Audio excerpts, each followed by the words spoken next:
Bonjour à tous. Les êtres humains sont ainsi. Nous avons besoin de signes qui nous rappellent des événements, qui nous rappellent des promesses, qui nous rappellent des engagements. C'est le sens de beaucoup de cérémonies que nous faisons, par exemple, dans le monde civil, dans le monde militaire. Et il y a un signe qui me touche particulièrement. C'est celui que nous pouvons tous voir, souvent après un orage. Lorsque le soleil luit à nouveau, il y a parfois un magnifique arc dans le ciel. Plein de lumière, plein de contrastes. Souvent derrière c'est sombre et puis il y a cet arc-en-ciel magnifique qui se déploie parfois au-dessus d'une montagne, parfois au-dessus d'un arbre. Chaque fois que j'en vois un, je pense à ce passage de la Bible que nous trouvons dans le livre de la Genèse, au chapitre 9.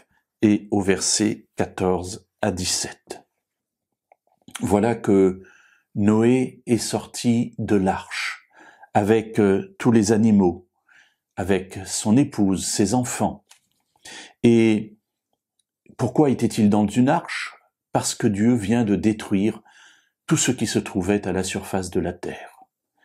La Bible nous dit que le péché des hommes était tellement énorme que Dieu n'a eu d'autre solution que de détruire la terre. Il l'a détruite par l'eau, par un déluge.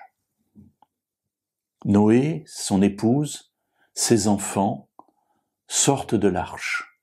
Ils sont sauvés. Et c'est par eux que cette nouvelle humanité va se développer.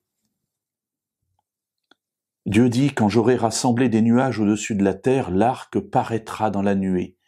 Et je me souviendrai de mon alliance entre moi et vous, ainsi que tous les êtres vivants, et les eaux ne se transformeront plus en déluge pour détruire toute chair. L'arc sera dans la nuée, et je le regarderai pour me souvenir de l'alliance perpétuelle entre Dieu et tous les êtres vivants qui sont sur la terre. Dieu dit à Noé, « Tel est le signe de l'alliance que j'établis entre moi et toute chair qui est sur la terre. » Ce passage m'enseigne sur quelque chose d'extraordinaire. C'est que lorsqu'il y a des orages et que l'arc-en-ciel paraît, moi je le regarde.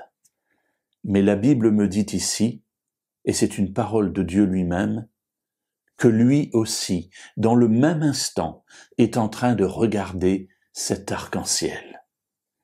Et je me dis, quel moment de communion extraordinaire, moi qui regarde l'arc et qui me souviens de l'alliance entre Dieu et l'humanité. Il ne détruira plus la terre par un déluge. Et dans le même instant, Dieu qui regarde l'arc-en-ciel et qui se souvient de l'alliance qu'il a faite vis-à-vis des hommes, de ne pas les détruire. Alors, mes amis, je me réjouis de ce petit instant de communion, fugace, certes, mais profond, entre Dieu et moi.